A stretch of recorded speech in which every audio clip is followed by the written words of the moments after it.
Hey everyone, hope you're doing great. Welcome back to my channel.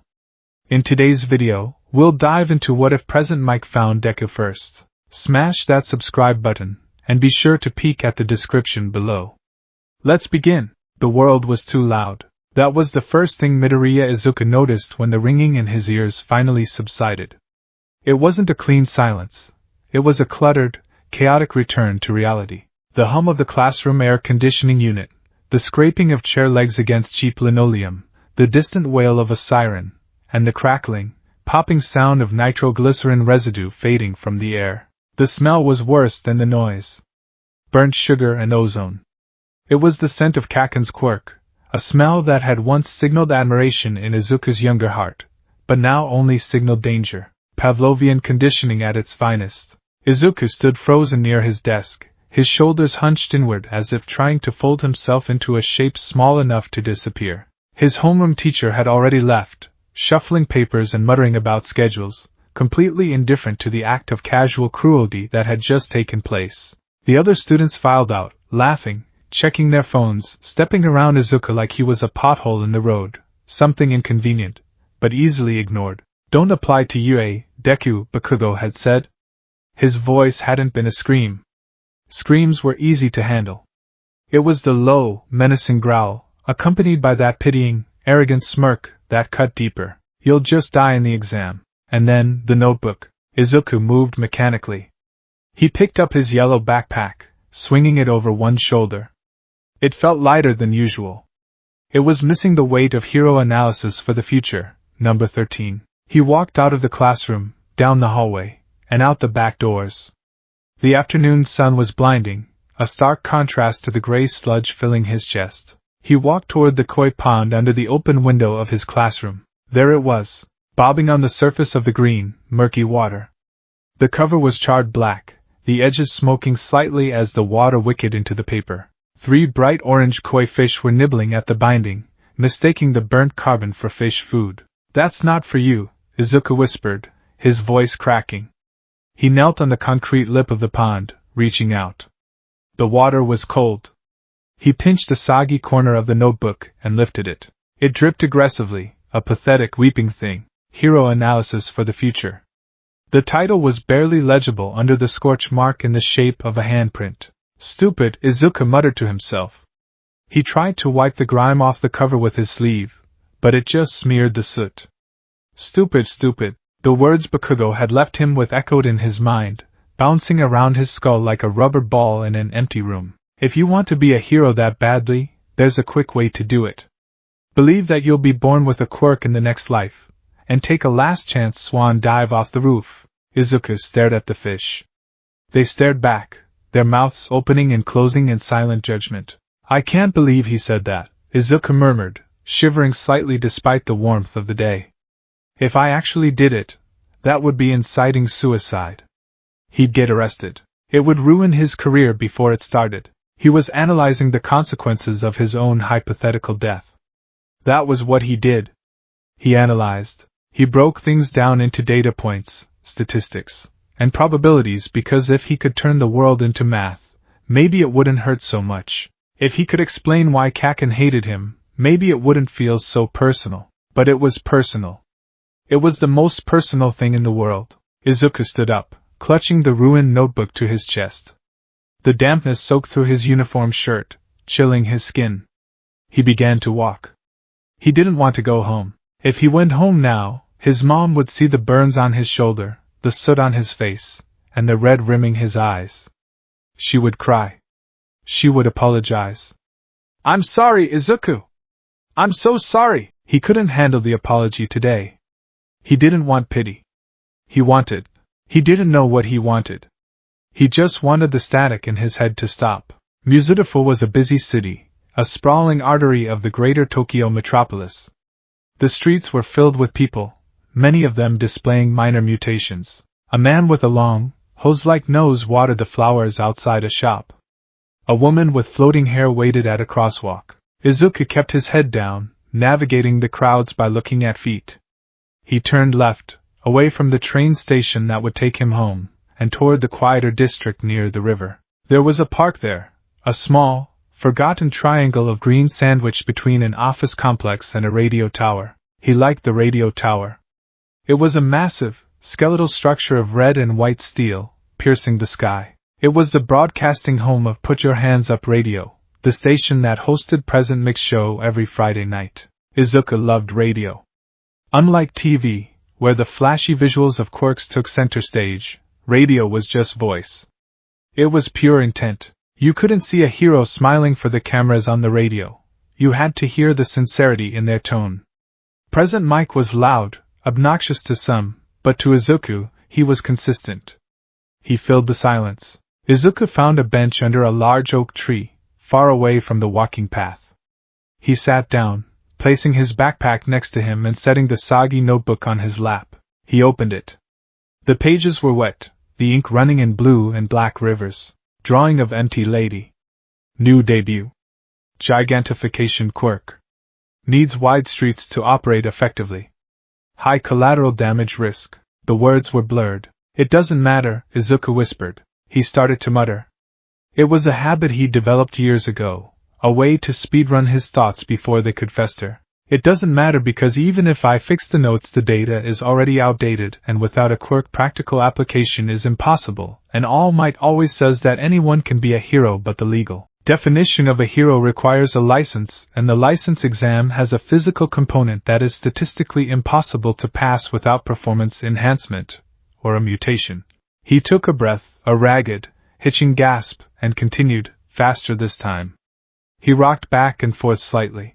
Kacchan is right. Physically speaking, the disparity in power is too great, and even if I train my body, peak human condition is still nothing compared to a kinetic emitter type, or a transformation type, so really I'm just wasting resources and time and space.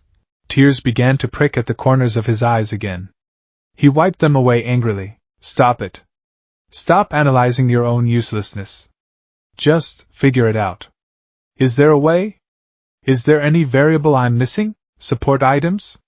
No, too expensive, and usually reserved for heroes with quirks who need regulation. Vigilantism? Illegal. Police force?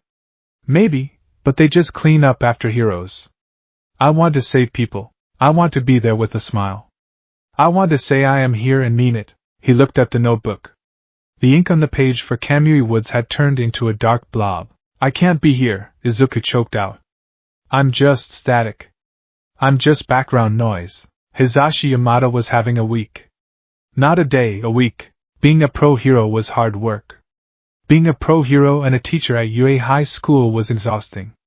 Being a pro hero, a teacher, and the host of a top-rated radio show was, frankly, masochistic. But Hisashi loved it. He thrived on the energy, the volume, the constant hum of life. Usually. Today, however, he was off the clock. He had just finished a recording session for a pre-taped segment at the station, and he had decided to walk home to clear his head. His throat was a little scratchy, a hazard of the voice quirk, and he was craving a convenience store jelly pouch. He wasn't in costume. The tall, gravity-defying blonde cockatoo style was washed out, leaving his long golden hair to hang straight down his back, tied loosely at the nape of his neck. He wore a pair of orange-tinted prescription glasses instead of his directional shades, a baggy vintage band t-shirt, and a leather jacket that had seen better days. To the average passerby, he looked less like the voice hero, President Mike, and more like an aging grunge musician who refused to let the 90s die. He walked past the park, humming a tune, when he heard it. It was a strange sound. At first, he thought it was a cicada with a rhythm problem. It was a rapid-fire, staccato vibration in the air. Hisashi's ears were sensitive. They had to be, to modulate his own volume so he didn't accidentally blow out windows when ordering coffee. He tuned in, tilting his head. Words. It was a stream of words. Statistically impossible. Variability of emitter types. Support gear logistics. Whoa, Hisashi whispered. That's some serious flow. He paused on the sidewalk. Through the gaps in the hedges, he saw a kid sitting on a bench. Green hair, messy, looking like a shrubbery that had survived a hurricane. Middle school uniform. The kid was rocking back and forth, clutching a book, and the words were pouring out of him like water from a broken main. Hisashi smiled. He appreciated anyone with a good set of lungs and a fast tongue. Was the kid practicing for a rap battle? A speech? A debate team tryout? Maybe a fan practicing a call-in? Hisashi mused. He checked his watch. He had nowhere to be for another 3 hours. And well, Hisashi was a hero. His instinct was to engage with the public, especially the little listeners. He stepped off the path and crunched through the dry grass. Yo! Check the beat! Hisashi called out, throwing up a casual peace sign. That's some serious BPM you got going there, listener. You practicing for a slam poetry gig? The effect was instantaneous and violent. The kid didn't just jump, he practically vibrated out of his skin. He let out a strangled squeak, fumbled the notebook, bobbled it in the air, and then watched in horror as it flopped face down into the dirt. The kid looked up. His eyes were huge, green, and terrified. His face was a mess of snot and soot. Hisashi's smile faltered. Oh. Not rapping.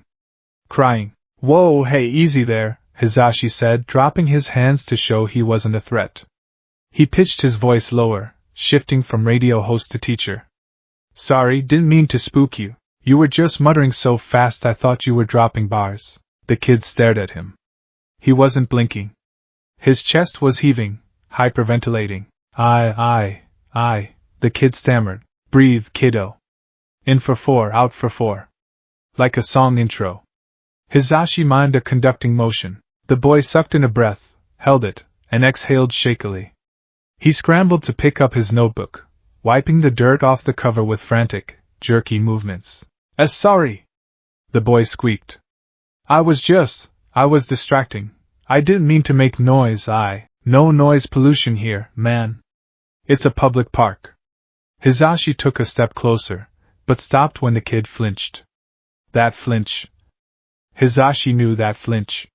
He saw it in rescue victims. He saw it in kids who had rough home lives. His casual curiosity sharpened into professional concern. I'm Hisashi, he said, offering a casual wave.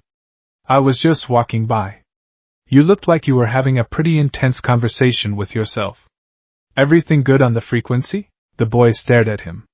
He squinted behind his tears.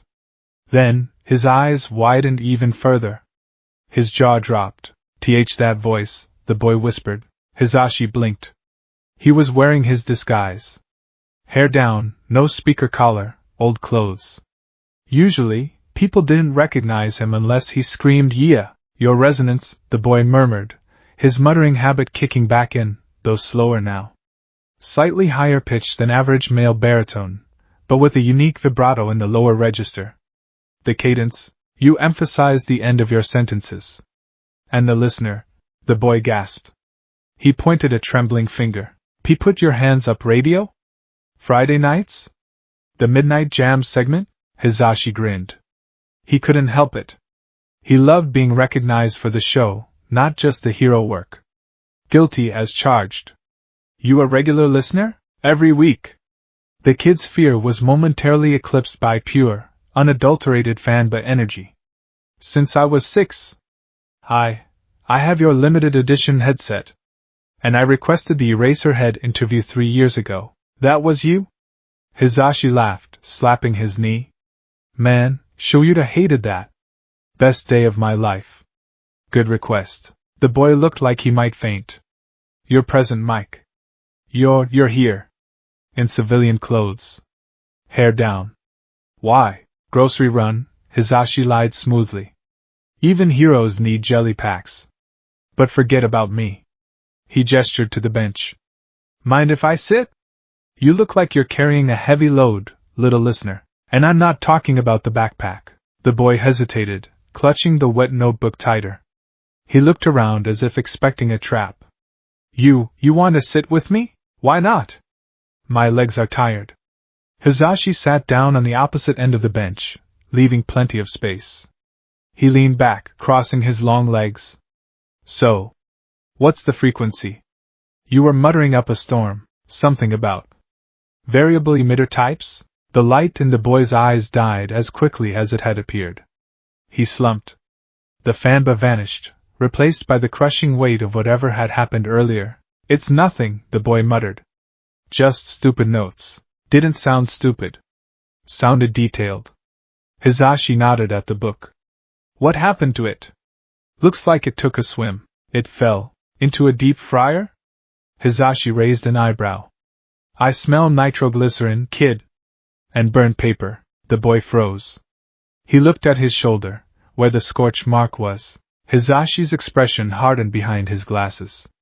Bullying. It was the plague of the modern superhuman society. Strong quirks pushed down weak quirks. It was a hierarchy Hisashi despised. He had been loud and annoying as a kid. He knew what it was like to be ostracized, but this felt different. This kid looked broken. I'm a pro-hero, Hisashi said softly. You know that means I'm legally obligated to help if you're in trouble, right? You can talk to me. Is someone bothering you? No. The denial was too fast. No, it's just guys at school. Just playing around. Roughhousing. Burning your property isn't playing. It's my fault, the boy whispered. Hisashi frowned. How is it your fault? Because I keep dreaming. The boy looked down at the soggy pages. I keep trying to be something I can't be. Hisashi felt a pang in his chest. And what's that? The boy took a deep breath. He looked up, his eyes shimmering with fresh tears. A hero. Hisashi waited. Okay. That's a good dream. Best job in the world, aside from DJ. But I can't, the boy said, his voice trembling. Everyone says I can't. The teachers. The other kids. Because I don't have a quirk. The silence that followed was heavy. The wind rustled the leaves of the oak tree. Hisashi stared at the kid. Quirkless. He knew the stats. 20% of the population. Mostly the elderly. In this kid's generation? It was rare. Like finding a cassette tape in a streaming world. And Hisashi knew how society treated that 20%. He knew the suicide rates. He knew the discrimination laws that were still pending in the legislature. He looked at the burnt notebook. Hero analysis. He looked at the boy's shoes, bright red, oversized sneakers. The trademark footwear of the quirkless, designed for an extra toe joint. I see, Hisashi said carefully. The boy shrank back. I know. I know it's impossible. You don't have to say it. Even All Might would probably say it. I'm just a Deku. A what? Deku. It means, useless. Wooden puppet.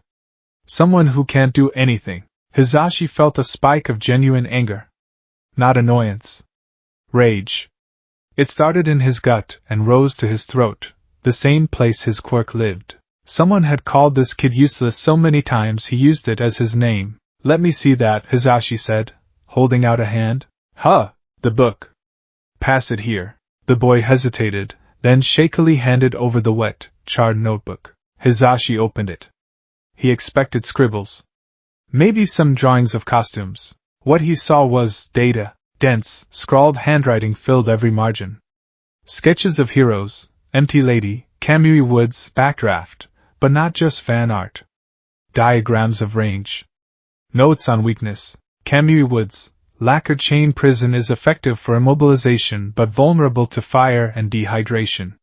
In urban environments with narrow alleys, his mobility increases by 40%. Hisashi flipped the page. He found an entry for himself. Present mic. Directional speaker quirk. Sound travels at 343 meters per second. Weakness. Underground environments where echo can cause feedback loops disorienting the user. Also, if his mouth is obstructed, quirk is nullified. Potential counter-strategy. Sound dampening foam or vacuum creation. Hisashi blinked. Kid, you figured out the feedback loop weakness? I don't talk about that on air. The boy blushed bright red. Oh. Well, I noticed during the Shibuya incident 3 years ago, when you fought the Mole Man villain, you hesitated to scream in the subway tunnel. You switched to hand until you got him to the ventilation shaft. I assumed it was because the acoustic resonance would have ruptured your own eardrums. Hisashi stared at him, and the boy continued, forgetting his fear for a second. Your speakers. They're directional, but sound diffracts, so you must have a way to shape the air pressure to prevent bleeding into the civilian zones. I thought maybe you use your diaphragm to create a carrier wave.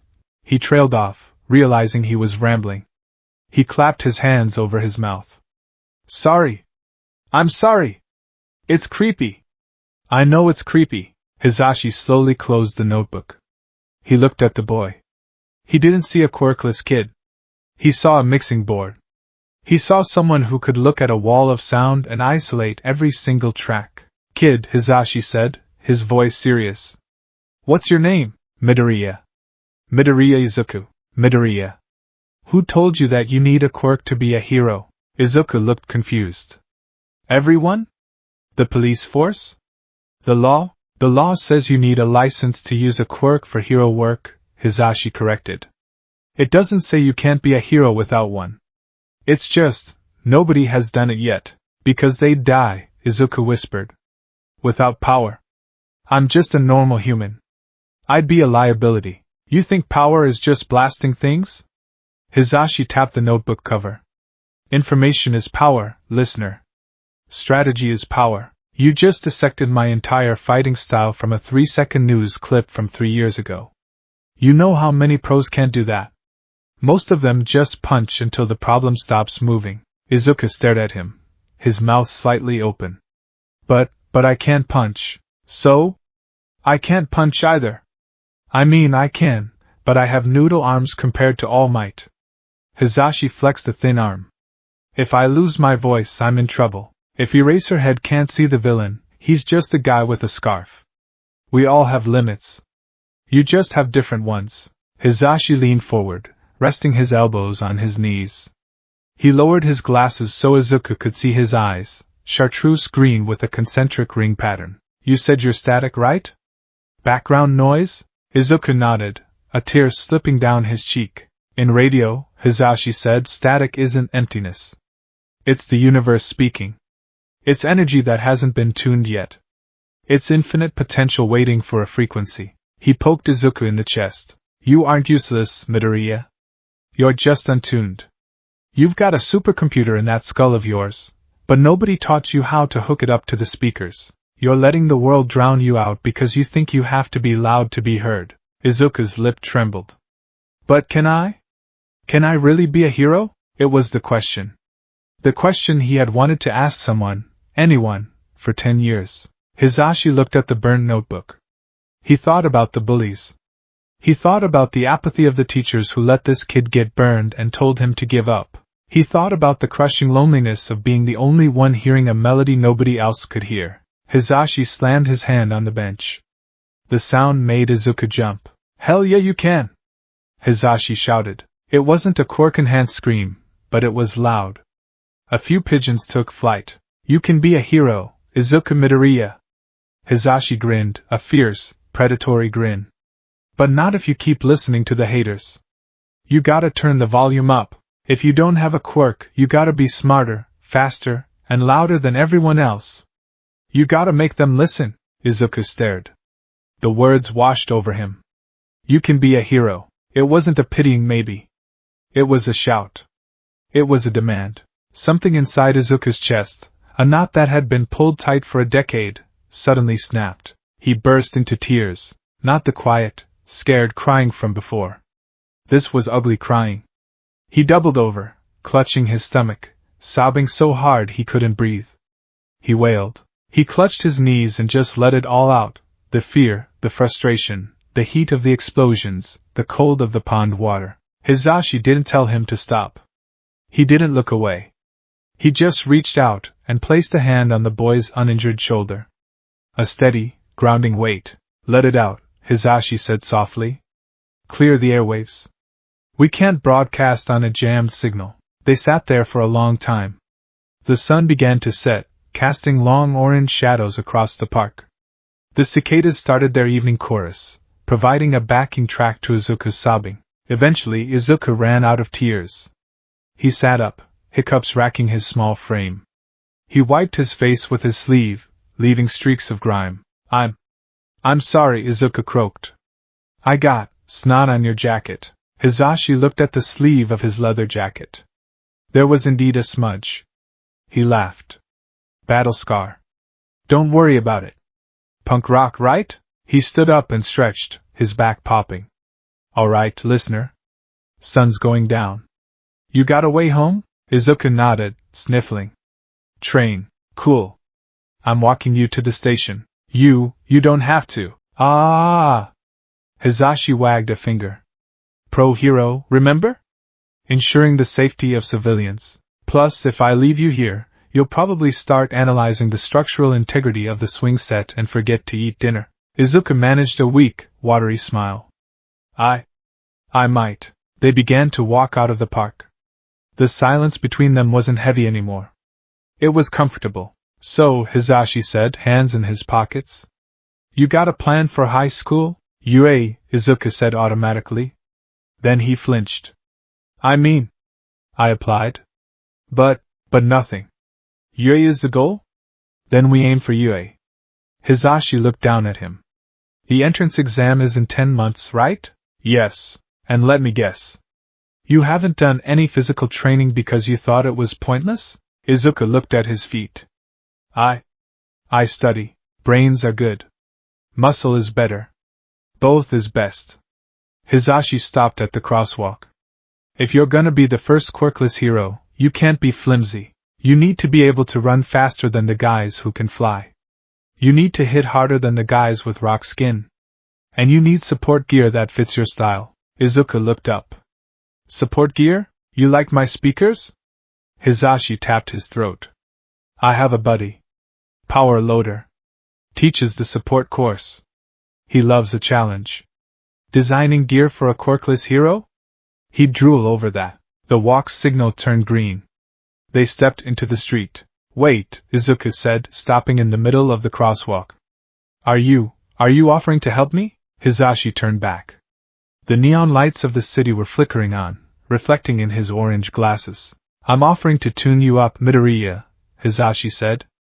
I can't give you a quirk.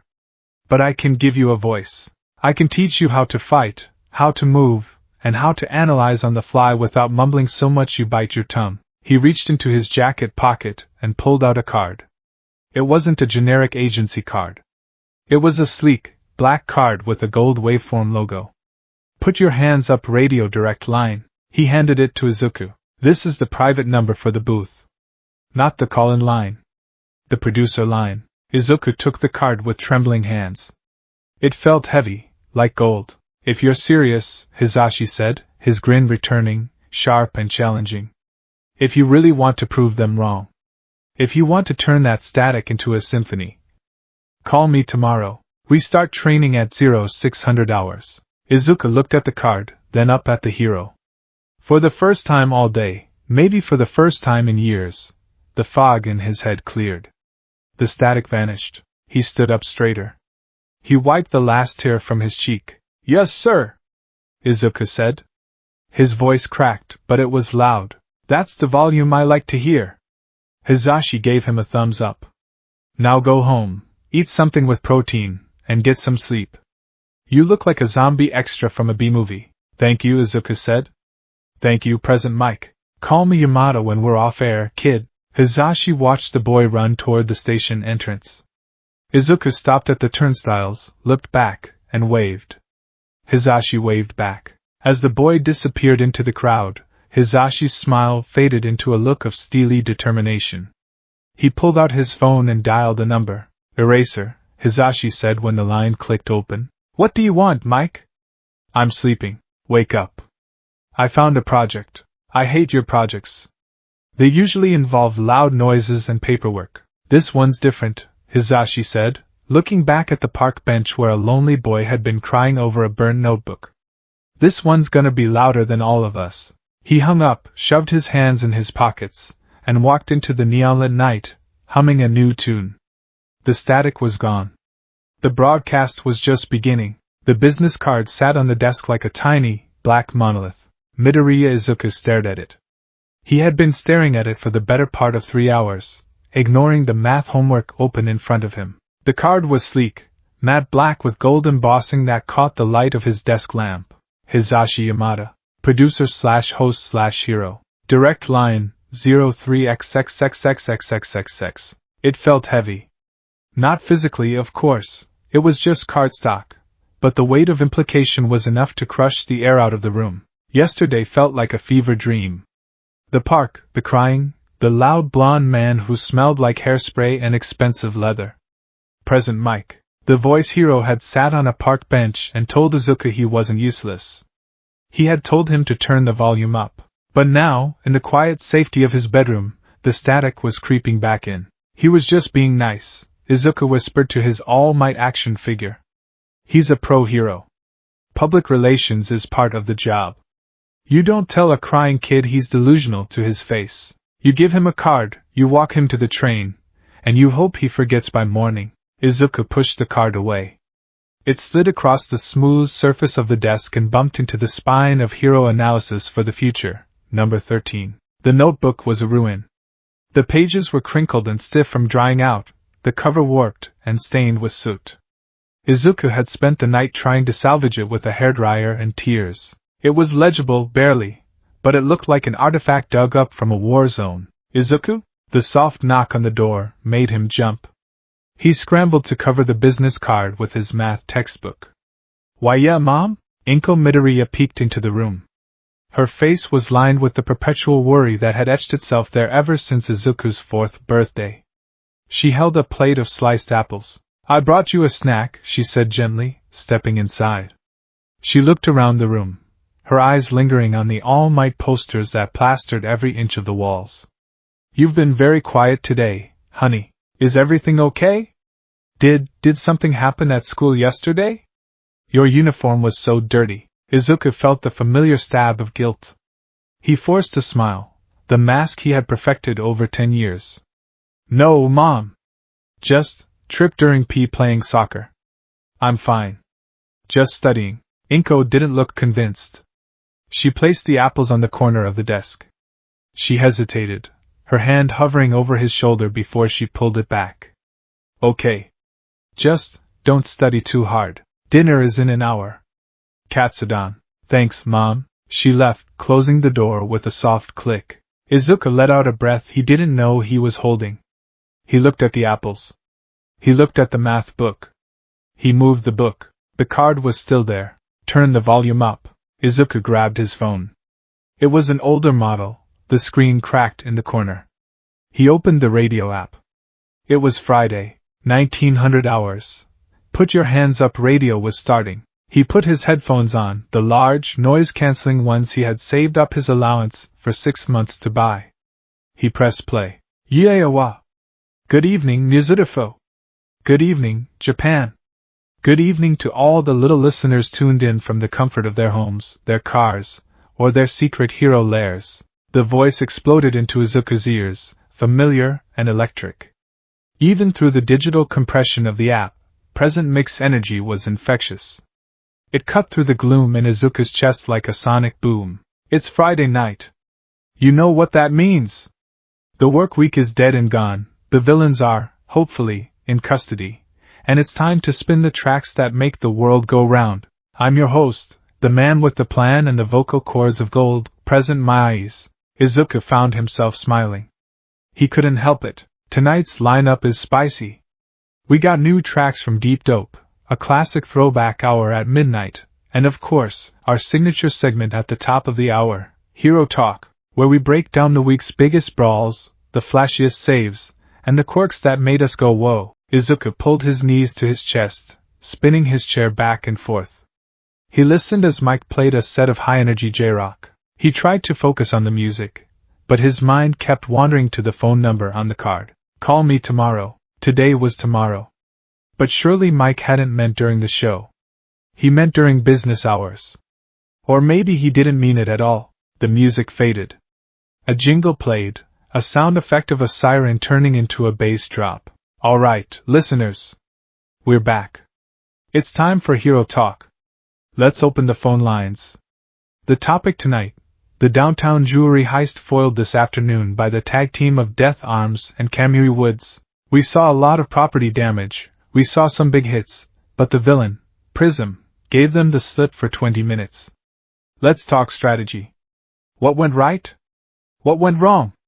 Call now. Izuku's heart hammered. He knew about that fight. He had watched the news clips on the train ride home from school, which he had taken instead of walking, avoiding the park. He looked at the notebook. He opened it to a fresh page, the paper crinkling loudly. He grabbed a pen. Villain prism, quirk, light refraction / hard light constructs, pro heroes, death arms, super strength, Kamui Woods Arbor. The radio callers started coming in. Hey Mike! Long-time listener, first-time caller. I think death arms should have just hit him harder. The guy was making glass walls, right? Just smash 'em, Mike laughed on air. Smash 'em? Spoken like a true strength-type fan. But Prism's walls were deflecting the impact, weren't they?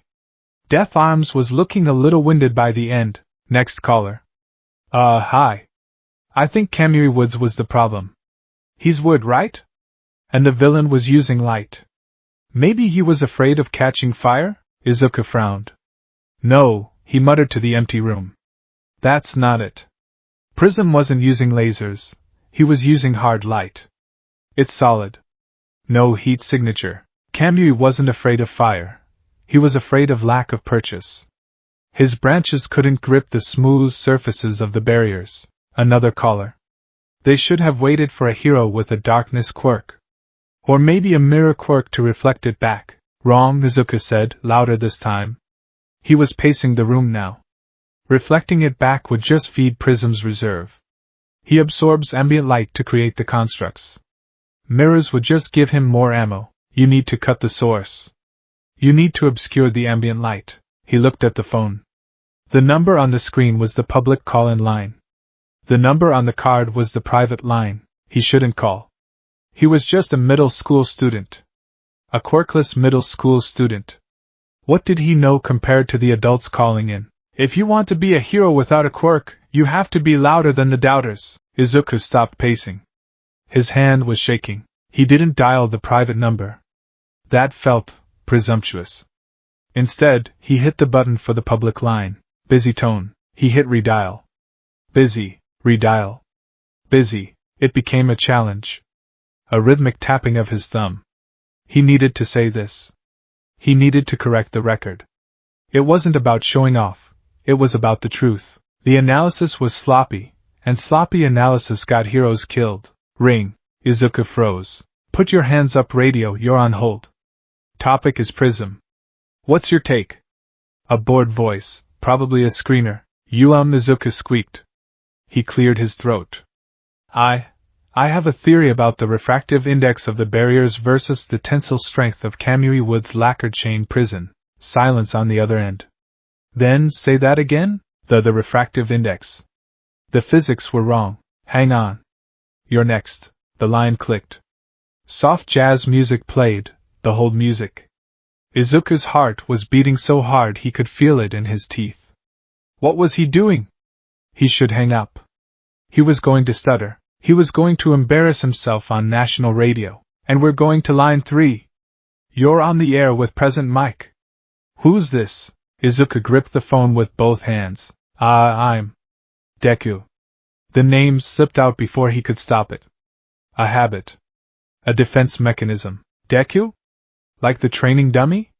Odd handle, listener. But hey, we don't judge. What's your frequency? You think Death Arms needed bigger muscles? No, Izuku said too loudly. He winced, then lowered his voice, the words beginning to tumble out in a rapid-fire cascade. No, Death Arms wasn't the problem, but he was being utilized incorrectly. Prism's quirk isn't just creating walls. He alters the photon density of the air. When Death Arms punched, the kinetic energy was being dispersed across the entire surface area of the construct because the light acts as a non-Newtonian fluid under high impact. Hitting it harder actually makes it stronger. There was a beat of silence on the radio. No sound effects. No background music. Go on, Mike said. His voice had lost the exaggerated DJ lilt. It was sharper. Interested. Izuku started pacing again, forgetting he was on the phone, forgetting the audience. He was just analyzing. The issue was the environment. They were fighting in the shopping district at noon. High ambient light. Prism had infinite resources. Kamui Woods tried to bind him, but hard light has zero surface friction. The wood just slid off. The previous caller suggested darkness, but that's wrong too. Prism had already stored the light. What they needed wasn't darkness. They needed particulate matter. Particulate matter? Mike asked. Smoke. Dust. Flour. Anything to scatter the light beams before they solidified. If Death Arms had smashed the pavement instead of the wall, he would have created a dust cloud. The dust would have diffracted the light, weakening the structural integrity of the barriers by creating micro-fissures in the photon lattice. Then Kamui Woods could have used a grapple bind on the villain's physical body while the constructs destabilized. Izuku stopped. He was panting slightly. He realized he was standing in the middle of his room, one hand in the air as if lecturing a class. Silence stretched over the airwaves. That's just my guess. I could be wrong. Sorry. Whoa, Mike breathed out. The sound of a chair creaking was audible. Listener. Did you just apply quantum physics to a street brawl? Basic optics, Izuku mumbled. High school level physics, mostly. Basic optics, Mike repeated, sounding delighted. You hear that, listeners? We got a genius on the line. Smash the floor, not the wall. That is, actually brilliant. I'm looking at the live feed replay right now, and you're right. When a stray piece of rubble hit a barrier, it flickered. The dust interfered with it. Izuku felt a flush of heat rise up his neck. Not shame. Pride. Hey, Deku, Mike said. You got any more of those big brain takes? Well, Mount Lady shouldn't have been on standby 2 streets over. Her size makes her a massive reflector. She was actually accidentally boosting Prism's range just by standing there in her shiny suit. Mike laughed, a genuine, loud cackle. Oh, she is gonna hate hearing that. Listen, Deku, don't hang up. Stay on the line. I want my producer to get your info. We might need a resident analyst if you keep this up. Thanks for the call. Coming up next, Starlight by the Luminaries. Stay tuned, music blasted. But the call didn't end. Hey. Kid. The voice in the phone was stripped of all reverb. It was Hisashi Yamada. Be present, Mike? I knew I recognized that muttering cadence. Good to hear your voice, Midoriya. Izuku collapsed into his desk chair. I didn't mean to call. You couldn't help yourself because the other callers were wrong, Hisashi finished for him. I told you. You got a knack for this. That was some solid analysis. The text board is lighting up. People are asking if you're a pro's sidekick. Really? Really? Now look. You have my card? Yes. Good. I have a gap in my schedule tomorrow afternoon. Saturday. 2 p.m. Come to the station. The address is on the back. The station? Me? Unless there's another Midoriya Izuku who understands photon lattices. Bring the notebooks. The dry ones, if you have any. Okay. Yes. I'll be there. See you then, listener. Don't be late. I hate dead air. The line clicked dead. Izuku sat there, the drone of the dial tone buzzing in his ear. He looked at the notebook. He looked at his hand. It wasn't shaking anymore. The Tokyo radio tower was intimidating from the ground, but the studio offices of Put Your Hands Up Radio were on another level of terrifying. Located on the 40th floor, the lobby was a sleek expanse of glass, chrome, and memorabilia. Gold records lined the walls. Posters of present Mike through the ages, from his debut with the spiky hair to his current look, were everywhere. Izuku stood at the reception desk, clutching his yellow backpack like a lifeline. He was wearing his favorite shirt, the one that said T-shirt in English, and his cleanest jeans. Name? The receptionist asked, not looking up from her screen. She had a quirk that allowed her to type with 4 floating spectral hands. M. Midoriya Izuku. Mr. Yamada, present Mike. Invited me. The receptionist paused. Her spectral hands stopped typing. She looked over her glasses. The Deku caller? Izuku flinched. You, Yes. Her expression softened into a smile. He's expecting you. Studio B. Down the hall, 3rd door on the left. The on-air light is off, so you can knock. Thank you. Izuku walked down the hallway. The floor was carpeted in a deep purple that absorbed the sound of his red sneakers. He passed rooms with glass windows where people were mixing audio, editing video, and arguing over coffee. He reached Studio B. The door was heavy, soundproofed steel. He raised a fist and knocked 3 times. "Come in." Izuku pushed the door open. The room was bathed in the warm glow of monitors and LED strips.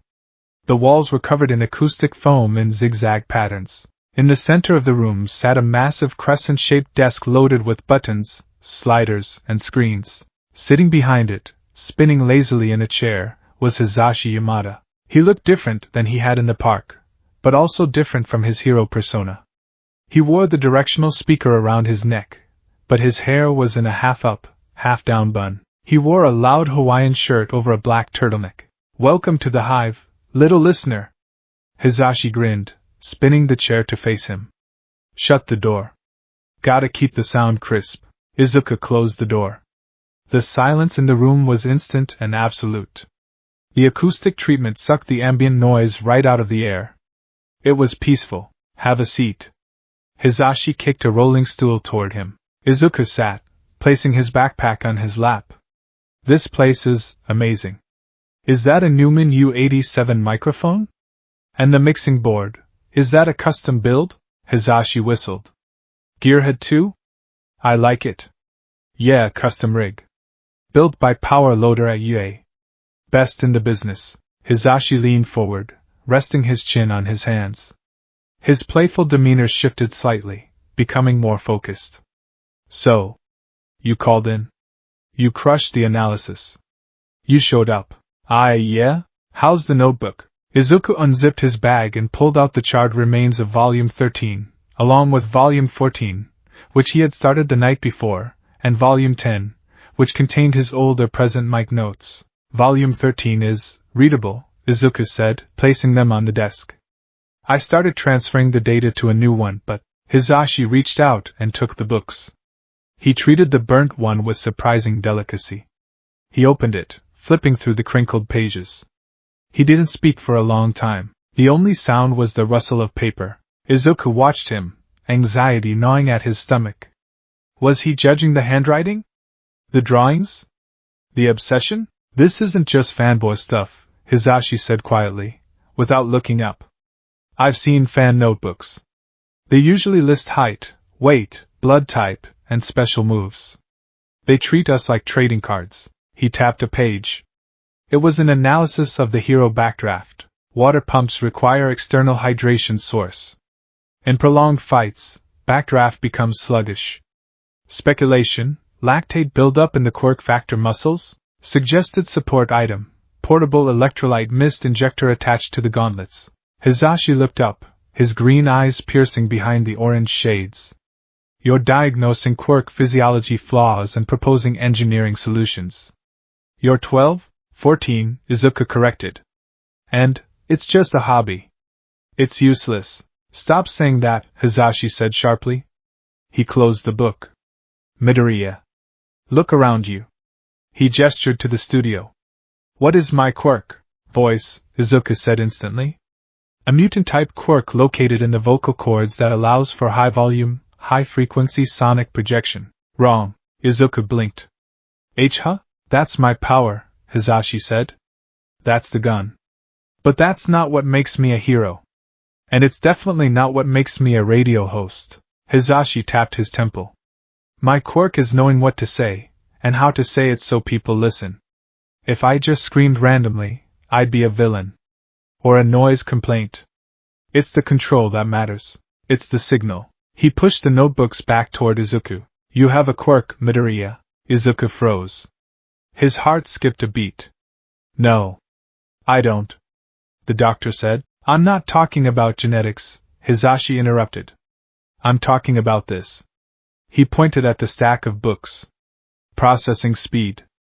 Pattern recognition. Tactical forecasting. You see the world as a dataset. You see the flaws in the system that everyone else ignores because they're too busy looking at the fireworks." Hisashi stood up. He loomed over the desk, tall and lanky. "So, I'm going to ask you again. And I want you to answer me with your chest. Not the stuttering kid. The kid who schooled me on photon density last night. Hisashi leaned in. What do you want to be? Izuku gripped the edges of the stool. His knuckles turned white. The old fear rose up, the fear of Bakugo's explosions, of the teacher's laughter, of his mother's tearful apologies. Don't apply to you, Deku. I'm sorry, Izuku. I'm so sorry. He looked at Present Mike. The hero wasn't smiling. He was waiting. Izuku took a breath. He thought about the static. He thought about the silence of the room. I want to be a hero, Izuku said. His voice was small. Hisashi didn't move. I can't hear you. I want to be a hero, Izuku said a little louder. But he flinched, waiting for the but. Waiting for the reality check. Hisashi slammed his hands down on the mixing desk. Bam! The sound was like a gunshot in the treated room. Izuku jumped 3 inches in the air. Then turn your volume up, Hisashi roared. It wasn't a quirk scream, but it was powerful enough to rattle Izuku's teeth. You're too quiet, listener. You're whispering your existence. You think All Might whispers? You think I whisper? Hisashi walked around the desk, pacing the small room with frantic energy. You want to save people? Great. But how are they gonna know you're there if you don't announce it?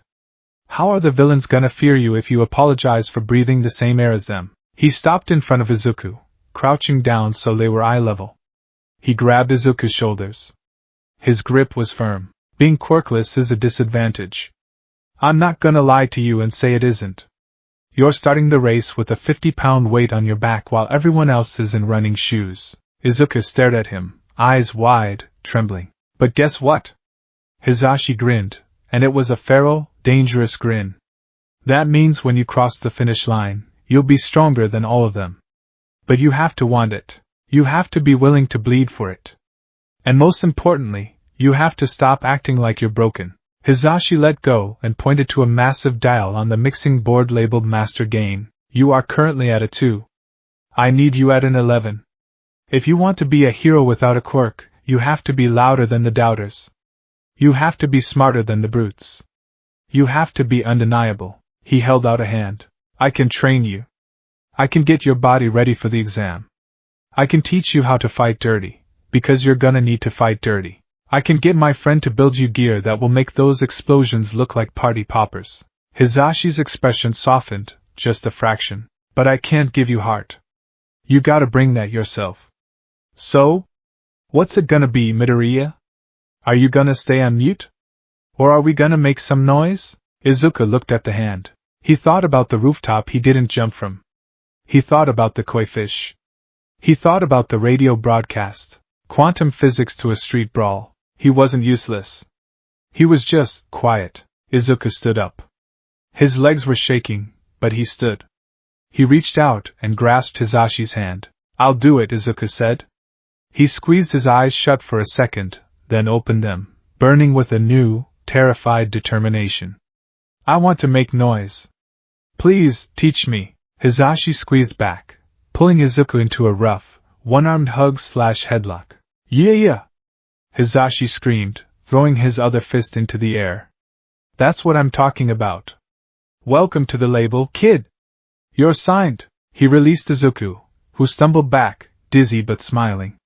A real smile. All right, Hisashi said, clapping his hands. Schedule. We have 10 months. It's gonna be hell. You're gonna hate me. You're gonna puke. You're probably gonna cry. Actually, you're definitely gonna cry. You're a crier, we established that. Izuku wiped his eyes. I'll try not to. Cry all you want, just keep moving. We start Monday. 5 a.m. Dagoba Municipal Beach Park. The beach? Izuku asked. Isn't that a dump? Exactly, Hisashi winked. Lots of heavy trash to move. And lots of places to scream where nobody calls the cops. We're cleaning it up. Wait, Izuku blinked. Cleaning the whole beach? Community service plus strength training. 2 birds, 1 stone. Very efficient. Plus, I hate litter. Hisashi walked back to his desk and grabbed a notepad. He scribbled something down and ripped the page out. This is a meal plan. High protein, high calorie. You're scrawny. If I put a support item on you right now, the recoil would snap your arm like a twig. We need to build a chassis before we install the speakers. Izuku took the paper. It was detailed. Morning, eggs, rice, fish.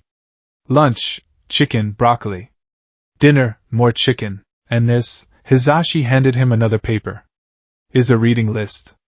Anatomy, structural engineering, martial arts theory. If you're gonna analyze, you need a bigger database. Izuku looked at the stack of tasks. It was overwhelming. It was impossible. It was exactly what he wanted. I won't let you down, Yamada-sensei. Just Mike is fine when we're training. Or sensei if you want to make me feel old. Hisashi sat back in his chair. Now get out of here. I have a show to prep for. And you have a lot of rice to eat. Izuku bowed deeply, a perfect 90-degree angle. Thank you?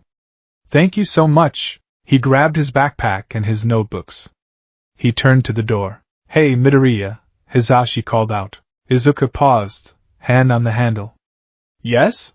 Hisashi was smiling, a softer, genuine smile that reached his eyes. That call yesterday? You saved the segment. It was boring until you showed up.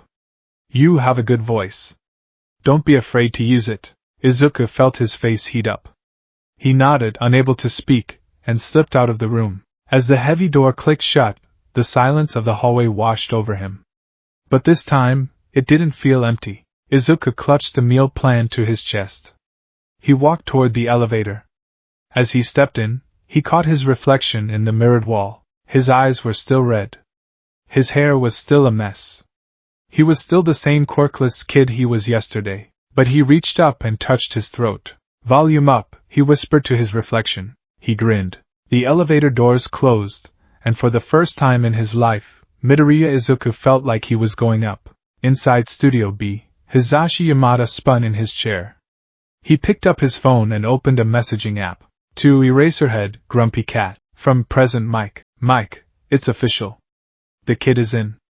We start Monday. Eraserhead, you're actually doing this? Training a quirkless child for the hero course? Mike, he's not just a child, Shoyuta. He's a processor. You should have heard him analyze the prism fight. He's got your brain in my mouth.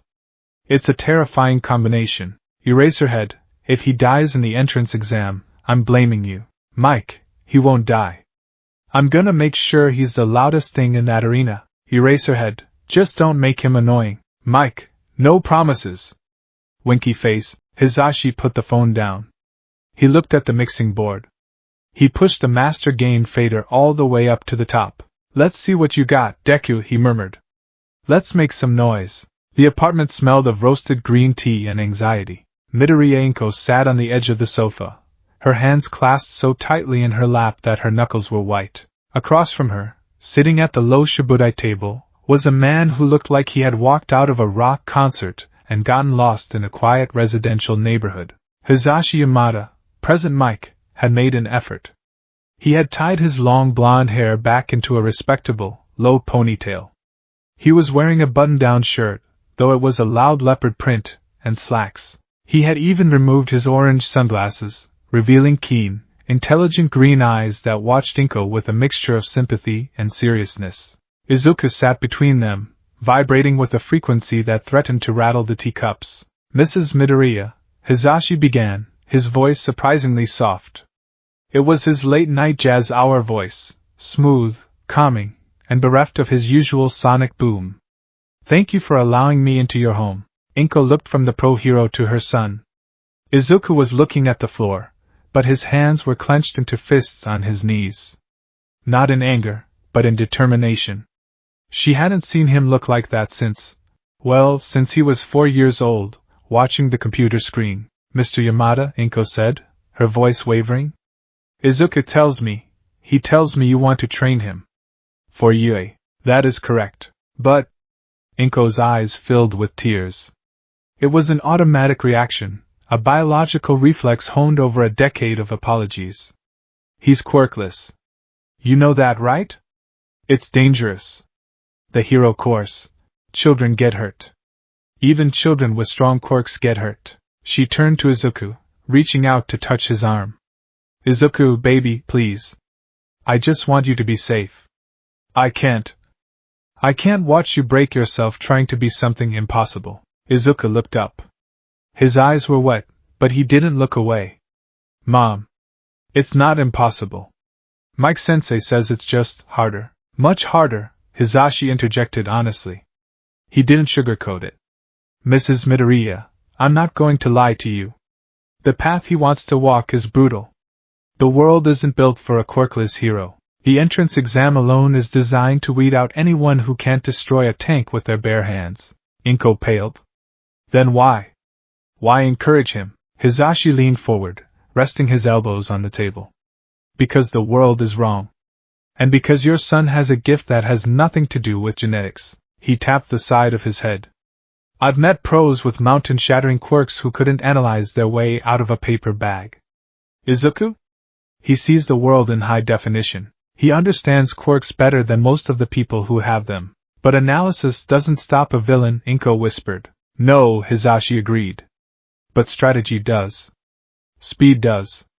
And technology does. He reached into his bag and pulled out a folder.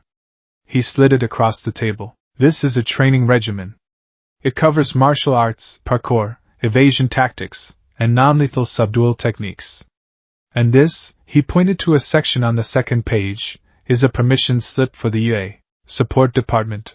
Inko blinked, wiping her eyes. Support? If he can't shoot fire from his hands, we'll build him something that can, Hisashi said firmly. I have a colleague, Power Loader. He's the best engineer in the country. If you give your permission, we will design equipment specifically for Izuku. Armor to keep him safe. Tools to level the playing field. Hisashi looked at Inko, his expression softening. Mrs. Midoriya, I know you're scared. I would be too. But I looked into your son's eyes, and I saw a hero. If we stop him now, he's going to keep trying anyway, but he'll be doing it alone, without training, and without protection. That is when he gets hurt. Let me teach him how to survive. Inko looked at the folder. She looked at Izuku. For years she had apologized. She had said I'm sorry instead of I believe in you. She had tried to protect him by wrapping him in cotton wool, hoping he would give up on the dream that brought him so much pain. But looking at him now, sitting next to a top pro hero, she realized the pain hadn't come from the dream. It had come from the silence. It had come from everyone, including her, telling him to be quiet. Izuku, she said softly. Do you really think you can do this? Izuku took a deep breath. I don't know, Mom. But I have to try. I can't just be static anymore. I want to save people. Like All Might saves them. Like President Mike saves them. Inko let out a shuddering breath. She picked up the pen from the table. Her hand shook, but she signed the bottom of the document. Okay, she sobbed, the tears finally spilling over. Okay. But you have to promise me, you have to promise you'll come home. Every night. I promise! Izuku cried, flinging his arms around her. Thank you, Mom! Thank you? Hisashi smiled, watching them. He reached for his tea, taking a sip to hide the fact that he was getting a little misty-eyed himself. All right, Hisashi said, setting the cup down with a clatter. Emotional moment over. Midoriya, pack your gym bag. We hit the beach at dawn. The frequency of sweat. Dagoba Municipal Beach Park was a graveyard of trash. It was a monument to illegal dumping, mountains of tires, rusted appliances, driftwood, and things that defied identification. The sun was just beginning to peek over the horizon, casting long, jagged shadows across the sand. This, Hisashi announced, spreading his arms wide, is your stage. Izuku stood in his tracksuit, staring at a refrigerator that was half buried in the sand. It's a lot of trash. It's not trash, Hisashi corrected, adjusting the volume on the massive boombox he had carried on his shoulder. It's resistance training. And obstacle courses. And projectiles. He hit play. A high-tempo electronic beat began to thump, echoing off the piles of junk. Lesson 1. Hisashi shouted over the music. Rhythm. Fighting is a dance, listener. If you're stiff, you break. If you're offbeat, you get hit. You need to find the flow. He pointed to the refrigerator. Move that to the truck by the road. But don't just lift it with your back. Use your legs. breath in time with the music. Go! Izuku ran. He grabbed the fridge.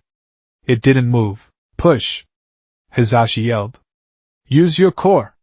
Grunt if you have to. Make some noise! NNNNGGH. Izuku strained, his shoes digging into the sand. The fridge shifted an inch. Louder! Rorea! Slowly, agonizingly, the fridge began to slide. The next few months were a blur of agony and noise. Hisashi wasn't a gentle teacher. He was high energy, demanding, and relentless. But he was also there, every single morning. He didn't just stand by and watch. He ran alongside Izuku. He demonstrated the parkour moves, vaulting over piles of tires with the grace of a cat. Parkour isn't about showing off, Hisashi lectured one rainy morning, as Izuku hung upside down from a rusted truck axle doing crunches. It's about evasion. You're not All Might. You don't tank hits, you dodge them. You redirect them. You turn the environment into your ally. He threw a tennis ball at Izuku's head. Izuku flinched, losing his grip and falling into the mud. Too slow. Hisashi laughed. You analyzed the trajectory, didn't you? Don't think. React. Let your body do the math. They worked on martial arts. Hisashi wasn't a master of one specific style, but he taught Izuku a hybrid of kickboxing and judo, styles that focused on using an opponent's weight against them and keeping distance. Your reach is short, Hisashi noted, sparring with Izuku on a cleared patch of sand. Izuku threw a punch. Hisashi caught it easily. If you're this close, you're dead. You need to fight at range. Kick! Use your legs! Izuku lashed out with a roundhouse kick. It was sloppy, but it had force. Better! Hisashi dodged. Now voice. What? Izuku panted. Scream! Hisashi ordered. A sudden, loud noise disorients the opponent. It triggers the startle reflex.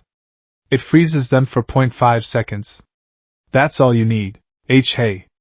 Izuku shouted. Pathetic. That was a greeting, not a weapon. Scream from your diaphragm. Like you're trying to shatter glass. Izuku took a deep breath. He thought about Bakugo.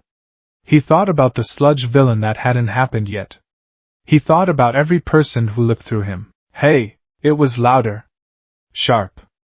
Hisashi blinked, actually pausing for a split second. Izuku used the opening to sweep Hisashi's leg. The hero hopped, unbalanced, but caught himself. Nice. Hisashi grinned, dusting off his pants. That's the frequency. You've got good lungs, kid. We're gonna turn you into a human siren. The workshop, 4 months into training. Izuku had muscles now. Not the bulky, superhero muscles of All Might, but lean, dense cords of strength that rippled when he moved. His hands were calloused from lifting scrap metal. His voice was deeper, more assured. Hisashi drove them to Yui High School on a Saturday. Passing through the barrier gates felt surreal. Izuku pressed his face against the car window, staring at the massive glass H-shaped buildings. Eyes inside the vehicle, Fanba, Hisashi chuckled. We're not going to the main campus. We're going to the fun zone. They parked near a large, industrial hangar. The sound of drilling and explosions could be heard from outside. Inside, the workshop was a chaotic wonderland. Sparks flew from the ceiling. Robots half-assembled hung from chains. The air smelled of ozone, grease, and burnt coffee. Maijima!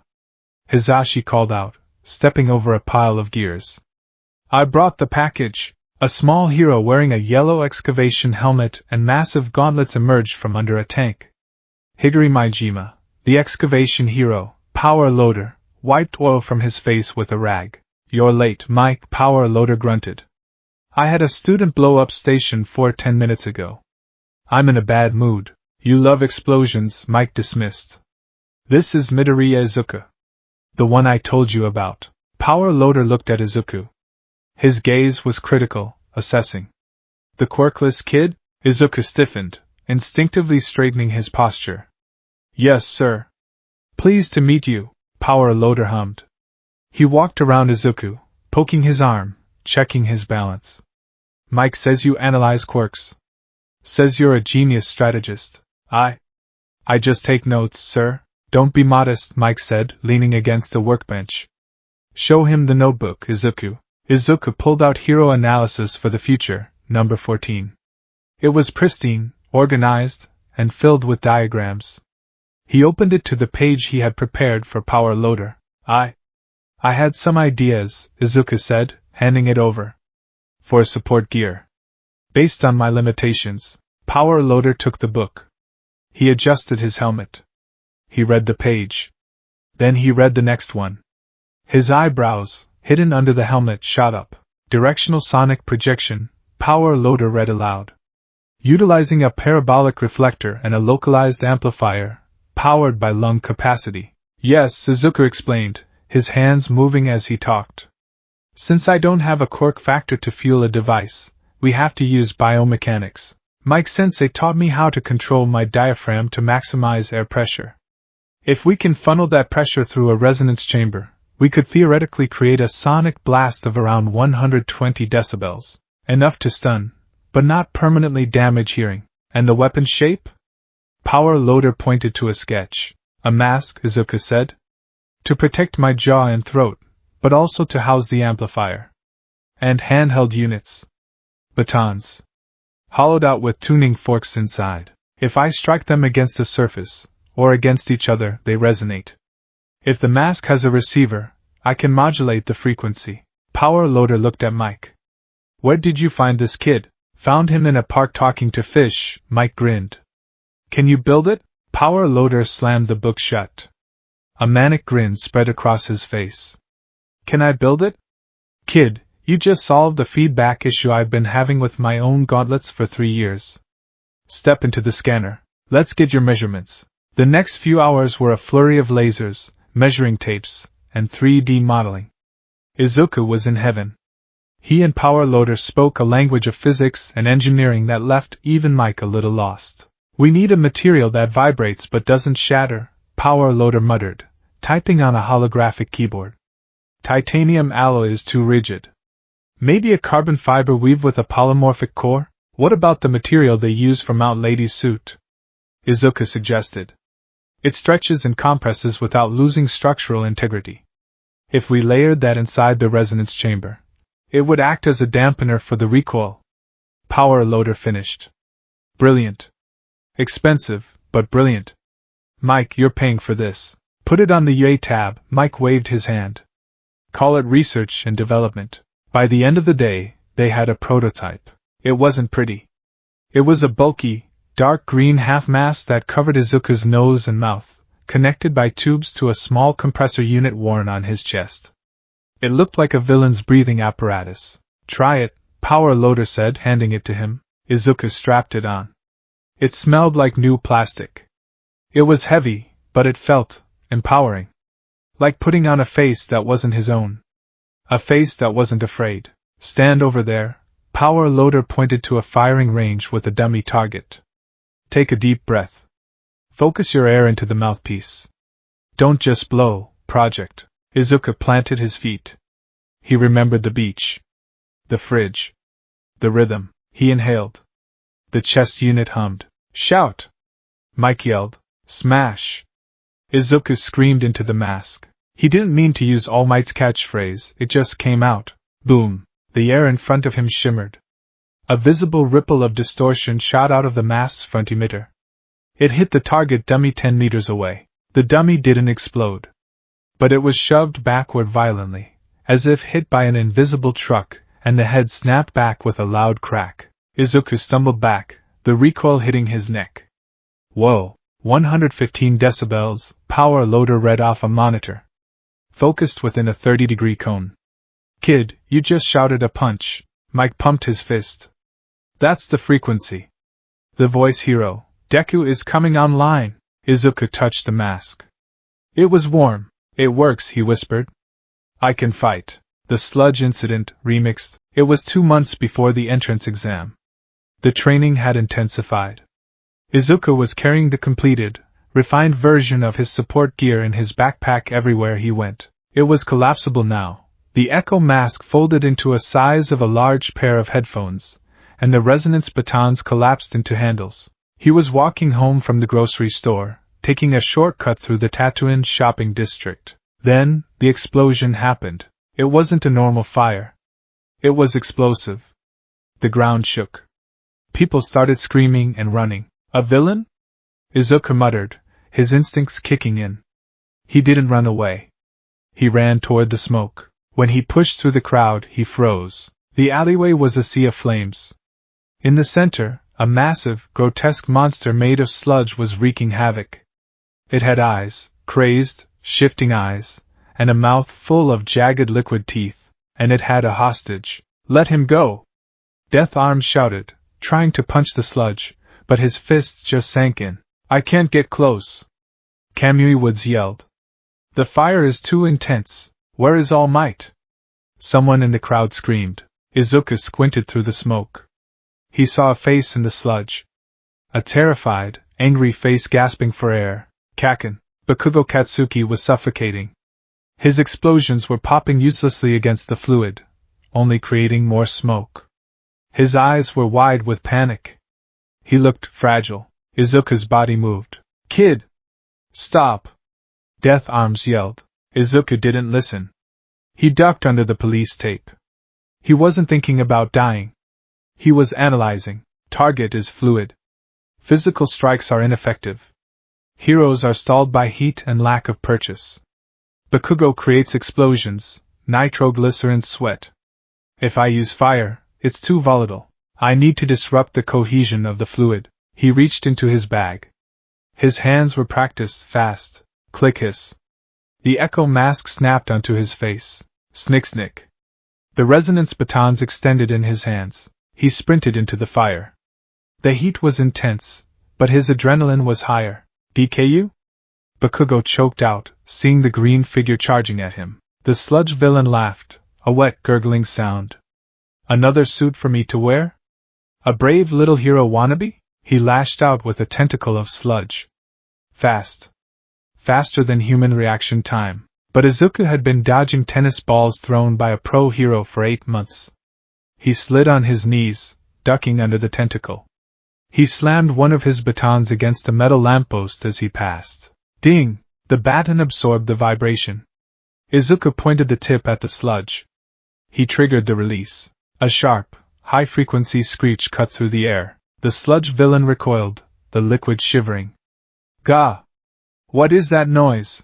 Let him go! Izuku yelled through his mask. The amplifier boosted his voice into a command that rattled the windows. You little pest! The villain swung a massive arm. Izuku didn't dodge this time. He couldn't. He was in the way of Bakugo. He planted his feet. He crossed the batons in front of him and inhaled. Diaphragm loaded. Amplifier set to max wide dispersal. Back off! Izuku screamed. The echo mask flared with green light. A visible wave of sonic pressure erupted from his face. It hit the sludge villain like a physical wall. The sludge rippled. The vibration disrupted the surface tension of the fluid. For a second, the villain lost his shape. The sludge binding Bakugo's face loosened, vibrating violently away from his skin. Bakugo gasped, sucking in air. Kacchan! Breathe! Izuku yelled, grabbing Bakugo's arm. Pull! But the villain recovered fast. No you don't! The sludge hardened, wrapping around Izuku's leg. It surged up, threatening to swallow them both. Izuku raised a baton to strike, but he knew he wasn't strong enough to pull them both free. He had bought a second, but that was it. The shadows loomed over them. I need more volume, Izuku thought desperately. I need Yaoyawaya. The sound didn't come from Izuku. It came from the sky. It came from the rooftops. It was a sound so pure, so loud, so overwhelmingly powerful that it shattered the glass of every storefront in a 3-block radius. The sludge villain didn't just ripple. He vaporized. The sheer force of the sonic blast atomized the top layer of the fluid, blowing the rest of it back against the burning walls of the alley. Izuku and Bakugo were shielded by the shockwave simply because the sound was directed with surgical precision around them. Present Mike landed in a crouch between the boys and the villain. He was in full hero costume, leather speakers, hair up. He looked terrifying. He looked magnificent. Sorry I'm late, listeners. Mike shouted, his voice still amplified. Traffic was a nightmare. The villain tried to reform, but he was disoriented. His ears, or whatever sensors he had, were ringing. He wobbled. Detroit. A massive figure appeared from the smoke behind the villain. A fist the size of a turkey pulled back. Smash! All Might delivered the final blow. The wind pressure changed the weather. The fire went out. The sludge was scattered into harmless droplets across the city. Silence fell over the alley. Then, the rain started. The divergence. 20 minutes later, the scolding was in full swing. Or at least, it should have been. Kamui Woods and Death Arms were standing over Izuku, ready to lecture him about vigilantism and reckless endangerment. That was incredibly dangerous. Kamui Woods started. You possess no license and he possesses a provisional mentorship permit under my agency. President Mike interrupted, stepping in front of Izuku. He crossed his arms, staring down the other pros. And that gear is UA, prototype property, registered to me. He acted in self-defense and defense of another under the direct supervision of a pro-hero. Me. I was 10 seconds behind him. Kamui Woods blinked. Oh. Wait, this is your sidekick? Student Mike corrected. He put a hand on Izuku's head. Izuku was shaking, the adrenaline crash hitting him hard. And he just did your job for you. He created an opening when you guys were standing around watching a kid suffocate. Maybe check your own frequencies before you jam his. The pros looked abashed. They muttered apologies and moved off to deal with the press. Meanwhile, Bakugo sat on the back of an ambulance, a towel around his shoulders. He was staring at Izuku. He wasn't yelling. He wasn't exploding. He looked confused. And around the corner, watching from the shadows, stood All Might. The symbol of peace had deflated into his skeletal form. He wiped blood from his mouth. He had intended to jump in sooner, but he had reached his limit. He had watched the green-haired boy rush in. He had seen the fearlessness. He had seen the spirit of a hero. I found him, All Might had thought. A successor. But then he saw the rest. He saw the mask. He saw the coordinated attack. And now, he saw President Mike kneeling in front of the boy, checking his neck for bruising, talking to him with a familiarity that spoke of months of bond. You okay, listener? Mike asked softly. That was reckless. Brave but reckless. We're gonna talk about engagement protocols later. I couldn't just watch, Izuku stammered, clutching his mask. My feet just moved. And then I analyzed the fluid density.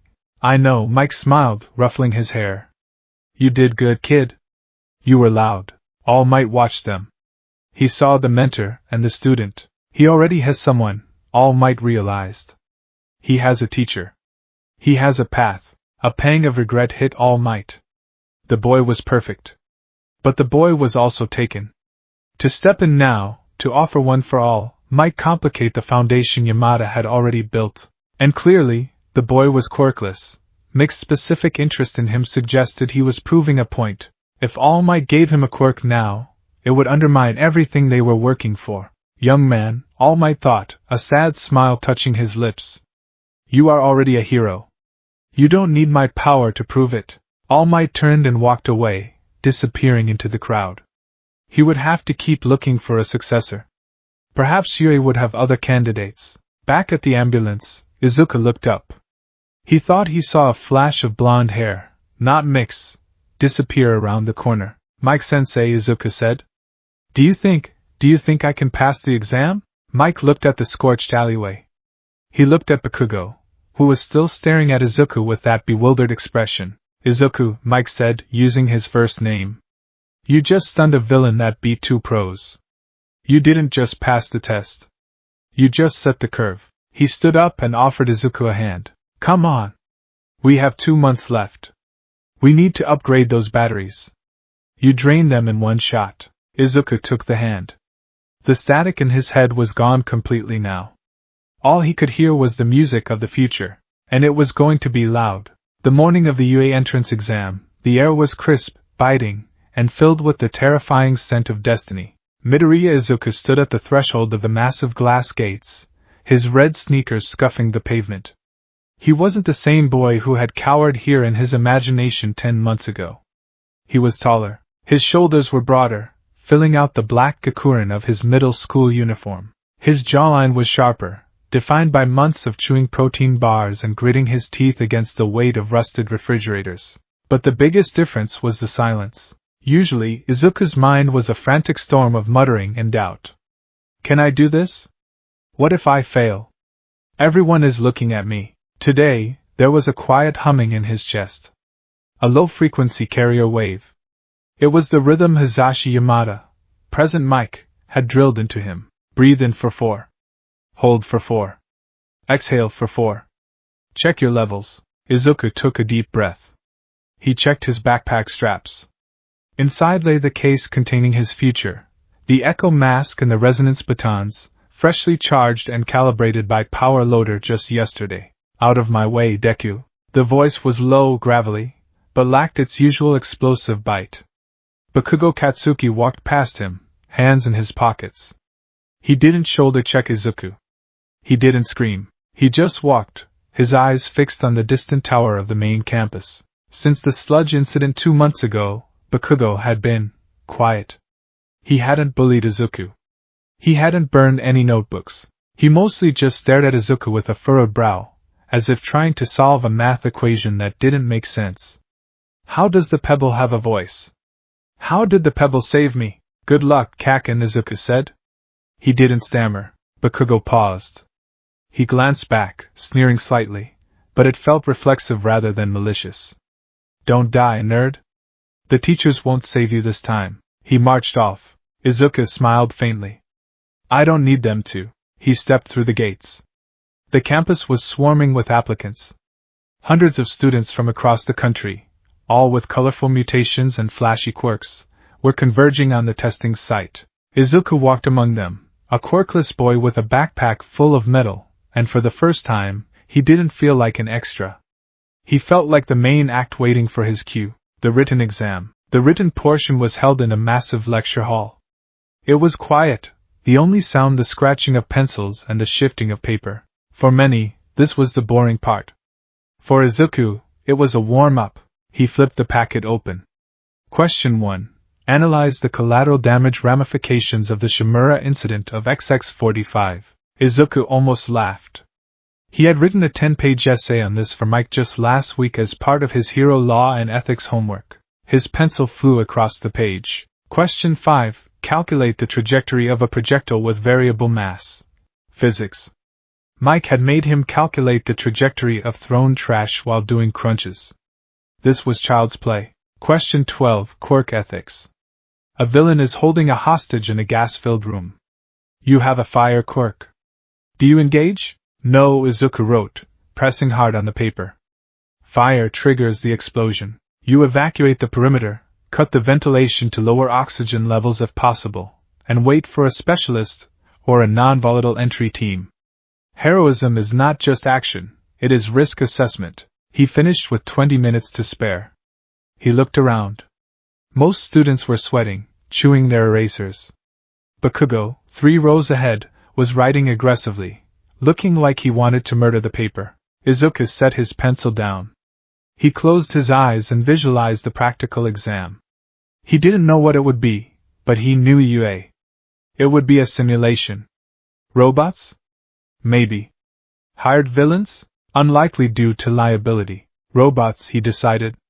Standardized enemies to test raw output. Disadvantageous for me. Robots don't feel pain. They don't fear noise. I need to attack their hardware. The orientation. Everybody say hey. The scream blasted through the auditorium, rattling the seats. President Mike stood on the stage, bathed in a spotlight, his hair gelled into its signature towering spike. He was in full costume, leather jacket, directional speaker collar, fingerless gloves. The auditorium was silent. The students were too nervous, too cool, or too confused to respond, except for one. Hey! Izuku shouted it. He couldn't help it. It was reflex. When Mike yelled, he yelled back. That was the rule of the beach. He clapped a hand over his mouth immediately, shrinking into his seat as hundreds of heads turned to look at him. Yeah! Mike pointed a finger directly at Izuku's section, grinning behind his shades. I see one listener with some vibes. That's what I like to hear. Keep that energy up, Rof. Izuku blushed furiously, sinking lower. Who is that? A student whispered nearby. Is he crazy? He's loud, another muttered. Mike continued, launching into the explanation of the practical exam. 3 types of villain bots. Points awarded for immobilization or destruction. This is like a video game, Izuku whispered to himself, his analyzer brain kicking in. 1 pointers are fast but weak. 2 pointers are defensive. 3 pointers are tanks. Mobility is key. I need to find the high ground. Excuse me. A hand shot up in the middle of the auditorium. It was a tall boy with glasses and a severe haircut. He stood up stiffly. May I ask a question? The boy Ida Tenya boomed. There are 4 silhouettes on the handout, yet you only explained 3. If this is a printing error, you should be ashamed.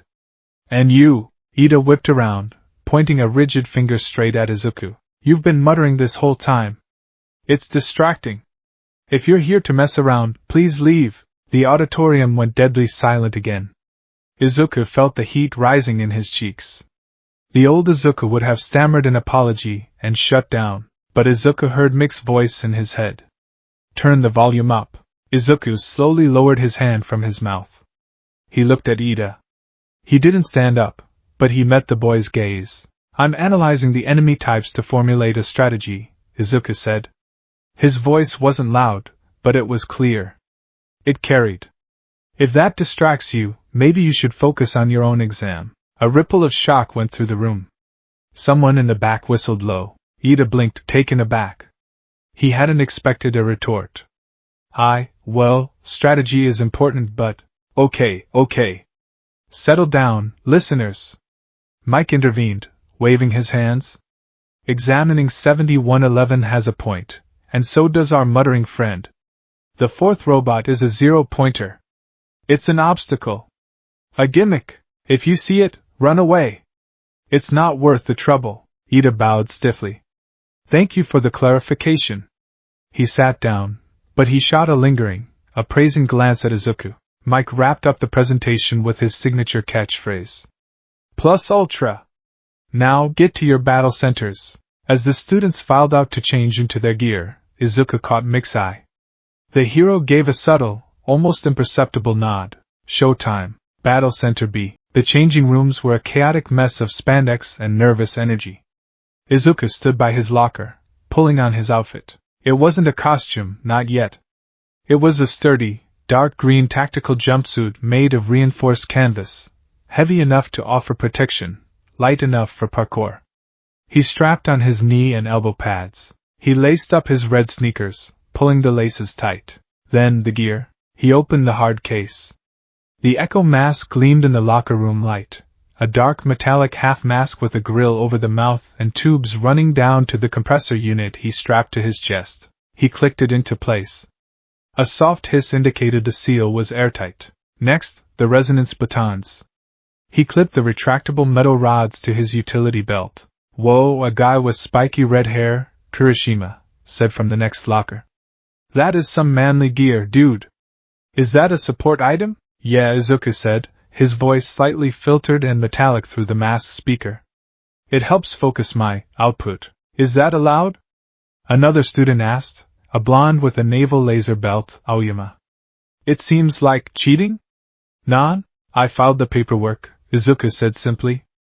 Rule 4, Section C.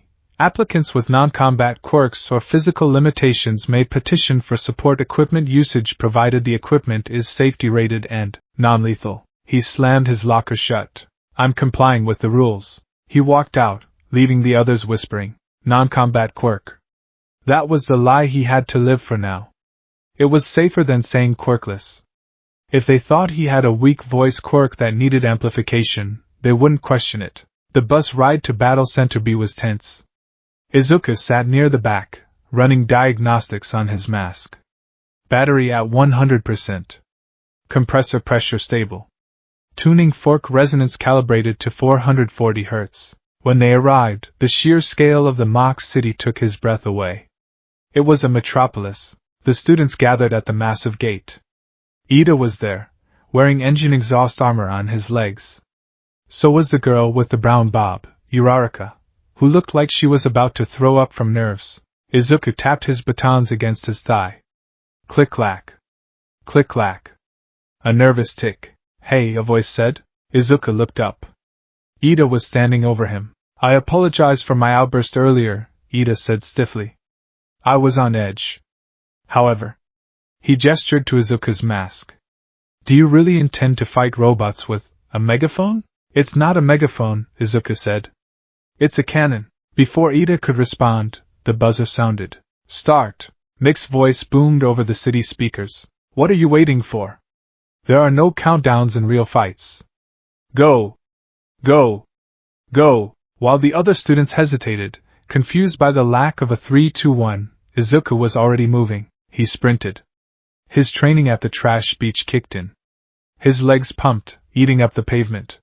He burst through the closing gates and into the city before anyone else had taken a step. First strike advantage, Izuku thought. Find a target. Establish dominance. A one-pointer, a wheeled robot with a single red eye, rolled around the corner, locking onto him. Target acquired, it droned. It raised a rubber bullet machine gun arm. Izuku didn't slow down. He slid on his knees, ducking under the robot's aim. As he slid past, he whipped out a baton and struck the robot's wheel axle. Clang! The metal rod vibrated. Izuku pressed a button on the handle. The baton emitted a sharp, high-pitched pulse directly into the robot's chassis. The robot's gyroscope went haywire. It wobbled, spun out of control, and crashed into a wall. Izuku scrambled up, jumped onto the fallen robot's back, and aimed his face at the sensor array on its head. He inhaled. Sleep! The echo mask amplified the shout into a condensed shockwave. The glass of the sensor eye shattered. The robot powered down with a groan. 1 point, Izuku panted, scrambling off. Behind him, the horde of students finally caught up, screaming battle cries. The frequency of battle. 10 minutes in. The city was a war zone. Explosions, ice, and lasers filled the air. Izuku was panting. Sweat dripped down his forehead inside the mask. Current score, 28 villain points. It wasn't enough. He had seen the guy with the explosions, not Bakugo, someone else, racking up 40. He had seen Ida kicking heads off robots left and right. Izuku's method was slower. He couldn't just blast them. He had to be surgical. A three-pointer, a massive, treaded tank, rumbled down the main street. It was cornering a student with a tail quirk, Ojiro. It's too tough. Ojiro yelled, dodging a missile. Izuku was on a fire escape 2 stories up. He analyzed the scene. Heavy armor plating. Frontal assault is suicide.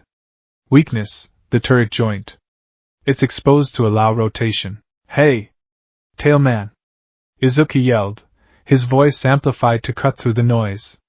Bait it to the left. Make it turn its head. Ojiro looked up, surprised, but he nodded. He bounced off a wall, landing to the robot's left. The robot swiveled its torso with a grinding screech. The joint opened. A gap in the armor. Izuku vaulted off the fire escape. He fell 2 stories. Mid-air adjustment, he muttered.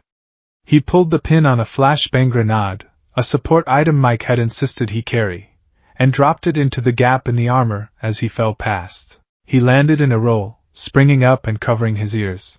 Whump! A muffled explosion inside the robot. Smoke poured out of the neck. The robot jerked and shut down. Nice assist. Ojiro called out, giving a thumbs up. That was crazy. Keep moving. Izuku yelled back. They're grouping up on North Street. Izuku ran. He didn't get the points for the kill. The robot was technically just disabled, but he felt good. He was controlling the flow. He turned a corner and saw the girl, Uraraka. She was floating a robot, then releasing it to crash. She looked green in the face. Don't overuse your quirk. Izuku shouted as he ran past, whacking a 2-pointer in the knee with his baton to cripple it. If you vomit, you're dehydrated. Drink water. Tea, thanks. She squeaked. Izuku kept moving. He was in the zone. He was the conductor of a chaotic orchestra. Points 35. Time remaining 4 minutes. He needed more. He needed to secure his spot. He rounded a corner into the central plaza. It was crowded. Robots were everywhere.